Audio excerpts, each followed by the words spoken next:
आज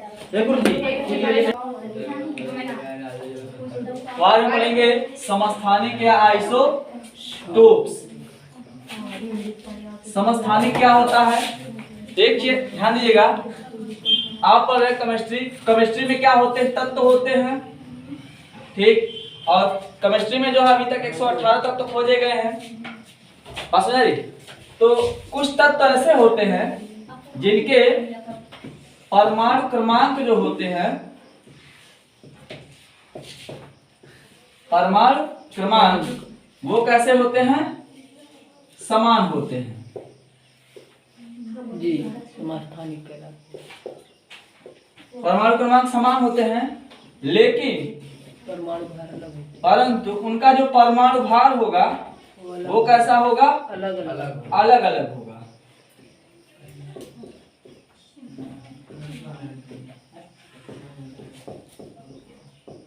है ना? तो वे तत्व जिनके परमाणु क्रमांक आपस में क्या हो? समान हो, परंतु उनके परमाणु भार क्या हो? अलग अलग हो, उसे हम क्या कहेंगे? समस्थानिक कहते हैं, ठीक है ना? तो जैसे मान लीजिए अगर बात की जाए परमाणु क्रमांक समान हो, तो आप देखेंगे जैसे लिखा होता है 1H1 1H2 और एक होता है 1H2 1H3 और एक होता है 1H3, ठीक है ना?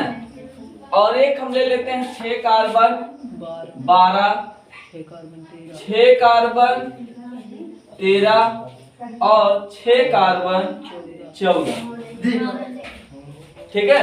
तो यहाँ पर हमें एक चीज देखने को मिल रहा है कि इन तत्वों में इन तत्वों में जो है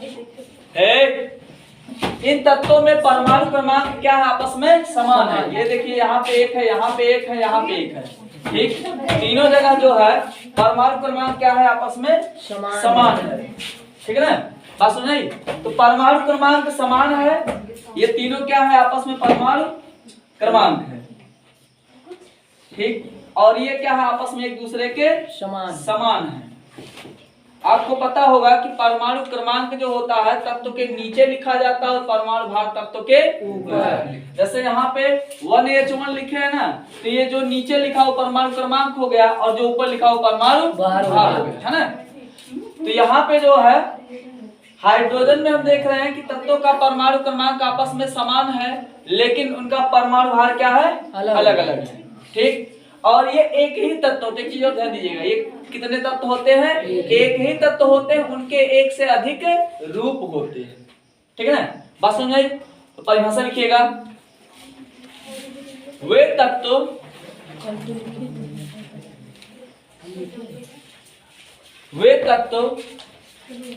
जिनके परमाणु क्रमांक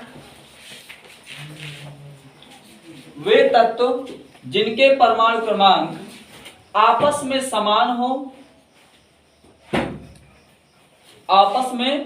समान हो, परंतु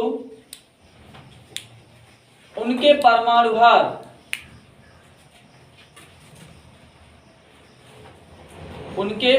भार अलग अलग होते हैं।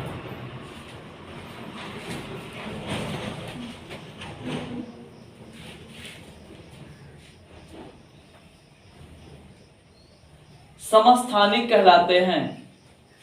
इस 1H1 का नाम प्रोटियम है और 1H2 का नाम ड्यूटेरियम है। अलग अलग होते हैं, समस्थानिक कहलाते हैं। और 1H3 का नाम ट्राइटियम।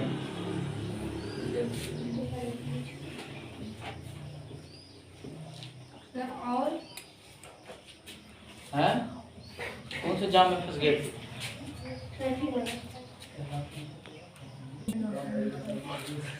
अगर बात की जाए आइसो बार क्या होते हैं, तो एक चीज ध्यान दीजिएगा, इसमें भी जो है लगभग मामला वही रहेगा। जैसे मान लीजिए एग्जाम्पल के तौर पर हम देखते हैं कि 18 आर्गन होता है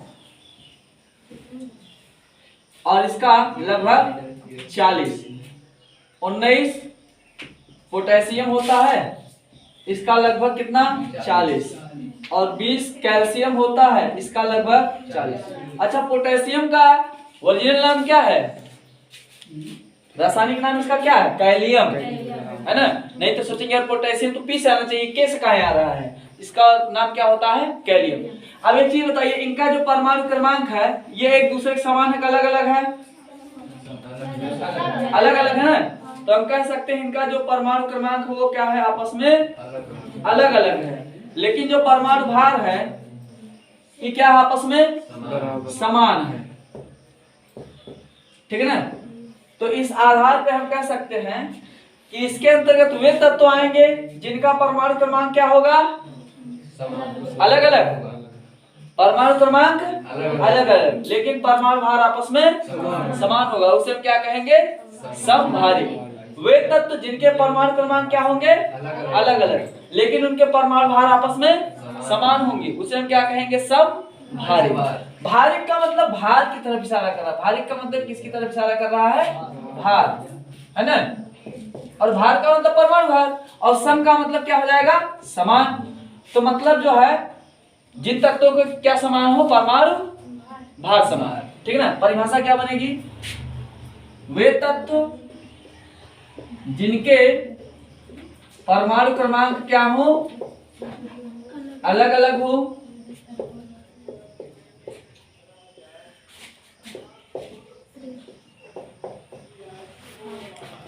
लेकिन परमाणु भार आपस में क्या हो? समान हो।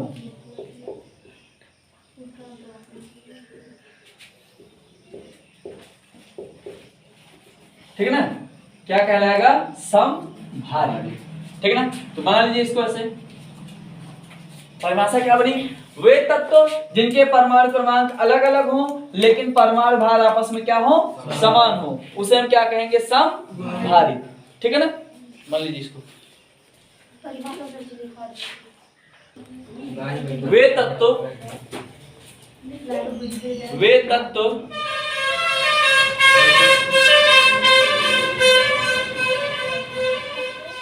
जिनके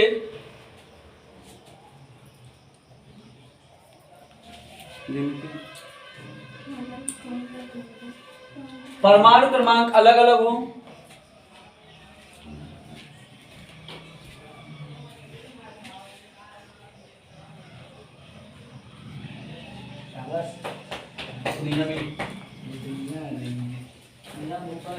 परंतु परमाणु भार आपस में समान होते हैं।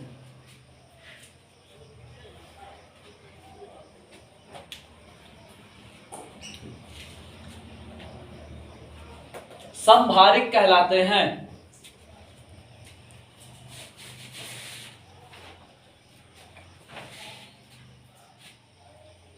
ठीक है? तो यहां पे हम देख रहे हैं कि आर्गन अलग तत्व है, पोटेशियम अलग तत्व है, कैल्शियम अलग तत्व है। इनका परमाणु क्रमांक देखा जाए तो आर्गन का 18 होता है, पोटेशियम का 19 होता है, कैल्शियम का 20 होता है, लेकिन इनका परमाणु भार लगभग 40 है ना? तो हम कह सकते हैं परमाणु क्रमांक तो अलग अलग है लेकिन परमाणु भार आपस में एक है, समान है, तो हम क्या कहेंगे? इसको समभारिक। बस सुने बेटा इसको।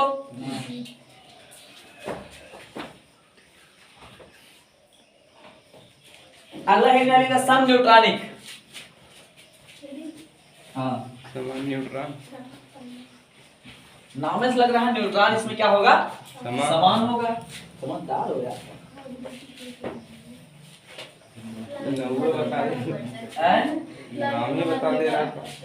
नाम बता दे रहा है।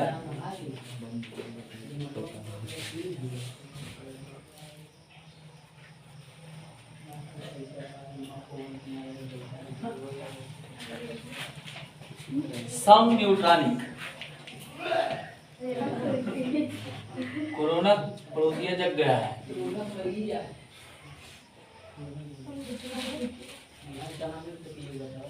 सम न्यूट्रॉनिक है ना? इसको बोलते हैं आइसोटोन्स। आइसोटोन्स। कल जो है सर्दी पे एक वीडियो डाले हैं, मतलब सर्दी जो है कितने प्रकार के वायरस के द्वारा होता है, और उसमें जो है कब व्यक्ति जो है ज्यादा बीमार पड़ेगा तो उसके लिए जिम्मेदार कारण क्या है, और कब जो है सर्दी उसका जल्दी ठीक हो जाएगा, कब लेट ठीक होगा, तो उसके लिए अलग अलग वायरस होते हैं। ठीक, तो सम न्यूट्रॉनिक का मतलब क्या हो जाएगा, जिसमें न्यूट्रॉन्स की संख्या क्या होगी, समान होगी, है ना। कोई दिक्कत तो नहीं ना। ठीक,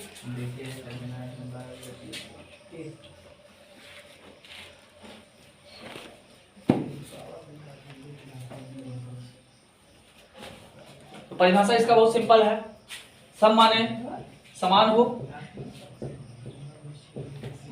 और न्यूट्रॉनिक का मतलब न्यूट्रॉन, श्री न्यूट्रॉन कुमार, श्रीमती न्यूट्रॉनी देवी, ठीक है ना। तो परिभाषा क्या बनेगी, वे तत्व जिनमें न्यूट्रॉन की संख्या क्या हो, आपस में बराबर हो।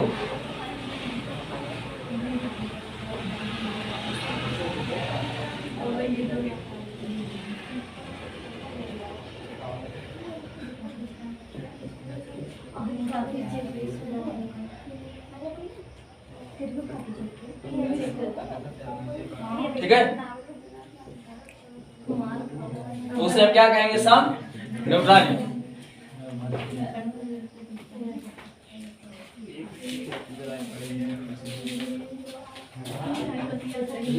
यहाँ पर जो है एग्जाम्पल के तौर पर लिख सकते हैं 6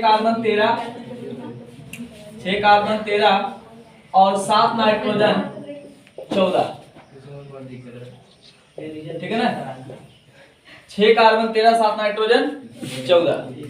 तो यहाँ पर अगर बात की जाए, एक चीज बताइए, आप लोग जो है पीछे पढ़ चुके हैं कि परमाणु भार किससे किससे मिलकर बना था, प्रोटॉन और न्यूट्रॉन से। परमाणु भार जो होता है ये बराबर होता है स्पेशली प्रोटॉन प्लस न्यूट्रॉन के, और इसमें देखिए प्रोटॉन की संख्या कितना दिया है, 6। कार्बन के संदर्भ में हो जाएगा परमाणु भार, है ना, परमाणु भार। ये कार्बन के संदर्भ में कितना दिया है, तो प्रोटॉन की संख्या कितनी है, 6, क्योंकि परमाणु क्रमांक किसके आधार पर निर्धारित किया जाता है, तो परमाणु क्रमांक किसके आधार पर निर्धारित किया जाता है, प्रोटॉनों की संख्या के आधार पर, ठीक ना। तो यहाँ पे P प्लस N, P का मान कितना हो जाएगा, 6 प्लस N, है ना। और यहाँ पे कार्बन का निकाल रहे हैं ना, तो कार्बन का कितना यहाँ पे 13 है ना, 13 बराबर क्या हो जाएगा, 6 प्लस 7, है ना।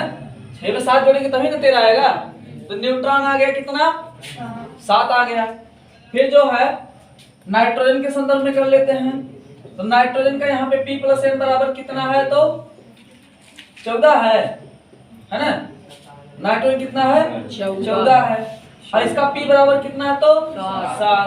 तो 7 प्लस 7 कितना हो जाएगा, 14। तो 7 और 7 दोनों में कॉमन एक नहीं है ना। और 7 दोनों में क्या दिखा रहा है, इसमें भी न्यूट्रॉन दिखा रहा है, इसमें भी न्यूट्रॉन दिखा रहा है। तो हम कह सकते हैं कि यहाँ पे जो है 6 कार्बन 13 और 7 नाइट्रोजन 14 में जो है न्यूट्रॉन की संख्या क्या आपस में बराबर है। इस आधार पे हम इसको क्या कहेंगे, सम न्यूट्रॉन। बस सुनिए, यहाँ पे आपको एक चीज नहीं ध्यान देना है कि कौन सा जो है तत्व समस्थानिक आ रहा है किसका, कौन सा जो है समस्थानिक नहीं आ रहा, उससे कोई मतलब नहीं है, ठीक है ना। बना लीजिए।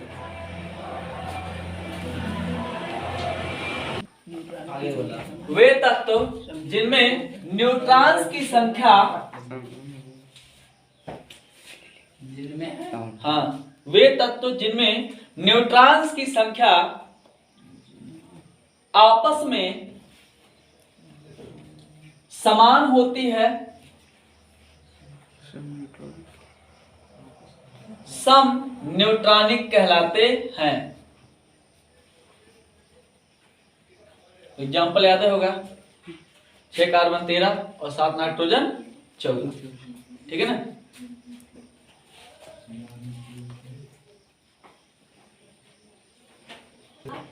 सर इसमें इलेक्ट्रॉनिक, हाँ शांत रहिए, एक चीज ध्यान दीजिएगा।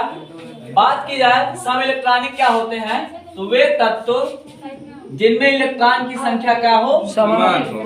समान हो। बराबर हो। बराबर हो गधा। अरे वे तत्व जिनमें इलेक्ट्रॉन की संख्या क्या हो? समान समान हो। ठीक है ना? उसे हम क्या कहेंगे? सम इलेक्ट्रॉन इलेक्ट्रॉनिक।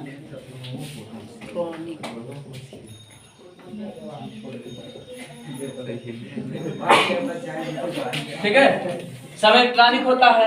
और सम इलेक्ट्रॉनिक जो है कि ध्यान दीजिएगा, कोई भी परमाणु स्वभाव से कैसा होता है? उदासीन उदासीन। उदासीन क्यों होता है? क्योंकि उसमें क्या क्या पाए जाते हैं? प्रोटॉन और न्यूट्रॉन इलेक्ट्रॉन। प्रोटॉन और इलेक्ट्रॉन पाए जाते हैं। प्रोटॉन की संख्या इलेक्ट्रॉन की संख्या के बराबर होती है। न्यूट्रॉन की भी तो होता है। ठीक है ना? उदासीनता के लिए जितना प्लस उतना माइनस भी होना चाहिए, तभी तो उदासीन होगा। तो प्रोटॉन की संख्या इलेक्ट्रॉन की संख्या के अगर बराबर, तब कैसा होगा? ये उदासीन होगा, नहीं तो उदासीन नहीं होगा। ठीक ना? अब इसका मतलब ये बता रहा है कि जितना प्रोटॉन उतने क्या है? इलेक्ट्रॉन भी है, तभी तो उदासीन है। तो जिसमें इलेक्ट्रॉन की संख्या, इसका मतलब जितना प्रोटॉन होता है किसी भी तत्व के परमाणु में, उतने क्या होता है? इलेक्ट्रॉन भी होता है। ठीक, अब इलेक्ट्रॉन क्या होता है? एक चीज ध्यान दीजिएगा, जब आप इलेक्ट्रॉनिक विन्यास करते हैं, ठीक है ना, जैसे मान लीजिए आपने सोडियम का किया तो 11 होता है, तो 2, 8, 10 और 1 11 है ना। ये इसका बाह्यतम कोष है। यहाँ पर इससे लेना देना नहीं है, इससे लेना देना नहीं है। यहाँ पर हमको मतलब है 11 से। किससे मतलब है? 11 से। मतलब टोटल जो इलेक्ट्रॉन है उसमें, वो जो उसका परमाणु क्रमांक है उससे मतलब है। ठीक है ना? अब उसके ऊपर जो हम कुछ प्लस माइनस करेंगे, तब जाके हमारा क्या निकलेगा? सम इलेक्ट्रॉनिक। तो सम इलेक्ट्रॉनिक का मतलब क्या हो? इलेक्ट्रॉन की संख्या समान हो, उसको हम क्या बोलेंगे? सम इलेक्ट्रॉनिक। ठीक है ना? अब देखिए इसको जो है, जैसे मान लेते हैं हम कि सोडियम का परमाणु क्रमांक कितना होता है? तो 11 होता है ना? अगर इसका हम इलेक्ट्रॉनिक विन्यास करेंगे 11 का, ये कितना बनेगा? 2, 8, 10 और 1 11। लास्ट वाला अगर हम एक इलेक्ट्रॉन त्याग करवा दें इसका, तो कितना बना? 2, 8, 10। तो इसमें जो है अस्थायित्व के लिए जो है न्यूट्रॉन की संख्या कितनी हो जाएगी? तो 10। अस्थायी होने के लिए इलेक्ट्रॉन की संख्या कितनी हो गई? न्यूट्रॉन नहीं, इलेक्ट्रॉन। इसमें अस्थायी होने के लिए इलेक्ट्रॉन की संख्या कितनी हो गई? तो 10। मान लेते हैं फ्लोरीन। फ्लोरीन का कितना होता है? तो 9 है ना। फ्लोरीन का क्या होता है? 9। इसका करेंगे तो 2 और 7, 2, 7, 9 हो गया। ये टोटल मिला के कितना हो रहा है? 9। अगर हम इस पे एक माइनस लगा दें तो एक इलेक्ट्रॉन और आएगा, तो एक इलेक्ट्रॉन और आएगा, पहले 9 इलेक्ट्रॉन है, कुल कितना हो जाएगा? 10। तो एक के ऊपर अगर हम एक माइनस लगा दें, ठीक ना, और यहाँ पे 9 लिख दें, तो यहाँ पे हम क्या लिखेंगे? फिर 10। क्यों? क्योंकि ये बता रहा है कि इनमें जो है इलेक्ट्रॉन की संख्या क्या हो गई? आपस में इक्वल, बराबर हो गई। वैसे मान लीजिए ऑक्सीजन है ना, ऑक्सीजन का जो है परमाणु क्रमांक कितना होता है? ऑक्सीजन का 6 होता है, 8 होता है ना। कार्बन का 6। तो 8 होता है, तो 2 और 6 8 हो गया। ठीक, ऑक्सीजन पे हम कितना माइनस लगा दे? तो ऑक्सीजन मान लीजिए 8 होता है, ऑक्सीजन कितना होता है? 8 होता है। अब इसमें जो मान लीजिए अगर हमको 10 बनाना है तो क्या माइनस लगाना होगा? अरे इसका इलेक्ट्रॉनिक विन्यास करने कितना आएगा? 2 और 6 8 हो गया। और न्यूट्रॉन की अगर इलेक्ट्रॉन की संख्या 10 करना है तो क्या इलेक्ट्रॉन और चाहिए? 2। तो हम ऑक्सीजन पे क्या माइनस लगा दें? 2। तो यहाँ पे क्या हो जाएगा? ये 10। इस आधार पे हम कह सकते हैं कि यहाँ पर सोडियम, फ्लोरीन और ऑक्सीजन, इन तीनों में जो है इलेक्ट्रॉन की संख्या आपस में क्या हो गई? बराबर हो गई। ये इसके क्या है? सम इलेक्ट्रॉनिक के एग्जांपल है ना। बात समझ आई? बना लीजिए इसको।